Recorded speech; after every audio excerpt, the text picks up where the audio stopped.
Hello, Mr. Montalvo here, U.S. history, and today our topic in looking at the founding documents, the founding of our nation is federalism.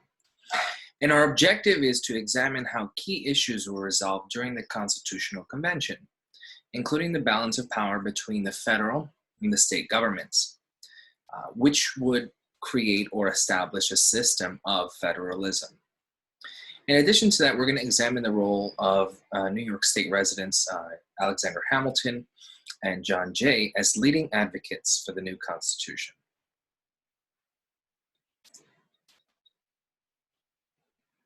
Now, on September 17, 1787, the Constitution was ratified.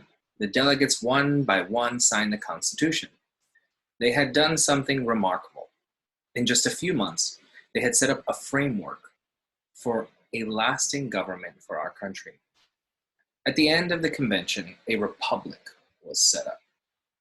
Now, a republic is a nation in which voters elect representatives to govern them, voting to choose or elect the people who will then vote and make laws on their behalf.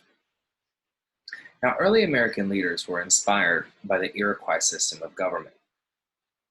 The League of Nations was a model for unity.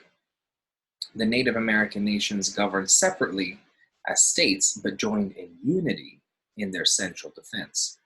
And this was a concept or idea that the Founding Fathers wanted to make sure they could adapt to the new United States, something that was missing under the Articles of Confederation.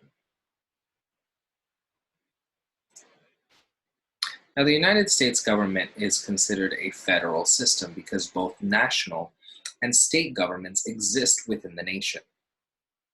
Under the new Constitution, the states gave up some of their power to the national government. The division of power between the states and the national government is called federalism.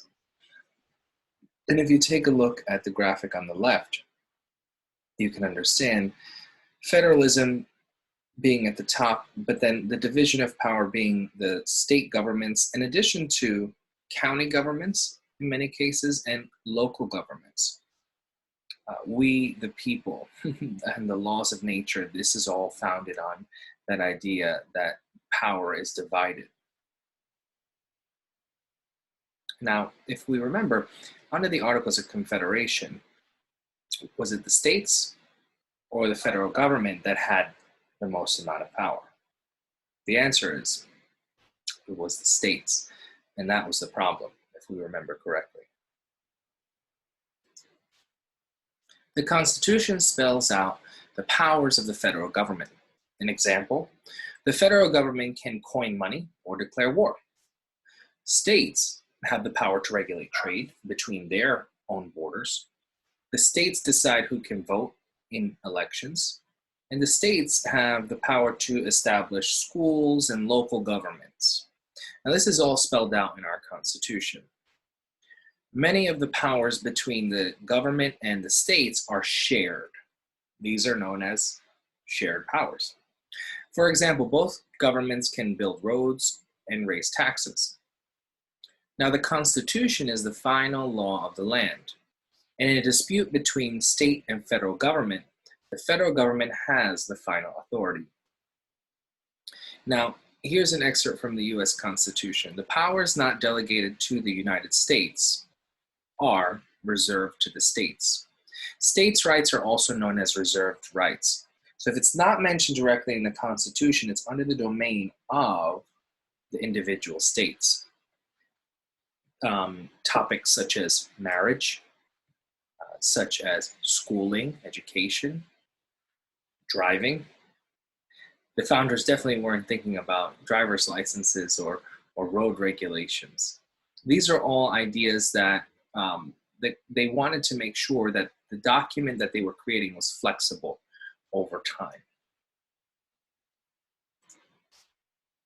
Now, according to Alexander Hamilton and his supporters, the federal government may exercise all powers necessary and proper to meet their responsibilities. Now, there were a group of people who would become known as AntiFederalists. Alexander Hamilton was a prominent or a leader in the group of the Federalists who supported a strong central government. Now, anti-Federalists, they weren't too happy with this idea of a strong central government because it reminded them a bit too much like the government of Great Britain, the government they had just overthrown. The Federalist Papers by James Madison and New Yorkers Alexander Hamilton and John Jay were published in 1787 and 1788. The Federalist Papers were a series of 85 newspaper essays to win support for the ratification of the Constitution. A point made by the Federalist Papers was that a system of checks and balances will prevent the tyranny from a central executive or a central leader or a central power. So this point was important to those who were skeptical or hesitant to sign the Constitution, fearing an abuse of power. The point that they tried to make was that this system of checks and balances, this system where there are three branches of government, three co-equal branches. A lot of times people think that the president or the executive branch has the most authority, but in our Constitution, it creates three co-equal branches with checks and balances among all of them. Now, a very interesting task that I have provided here for us is one in which you take a look at the arguments between the Federalists and Anti-Federalists, excerpts of a few, ending with creating Federalist Paper 86. Now, there is no Federalist Paper 86, so you have to become creative and take a look and use the evidence that comes before it. In addition to that, there's a constructive response question set, particularly looking at the founding documents, particularly looking at the people who we discussed today, John Jay and Alexander Hamilton, some of their exact words. Now, in ending, just try to think about what role did Alexander Hamilton and John Jay play in the signing of the Constitution, in order to better understand some of the more salient or important ideas that we discussed today. That's it for, Unit 3, Lesson 1. Look forward to taking a look at Unit 3, Lesson 2 next time.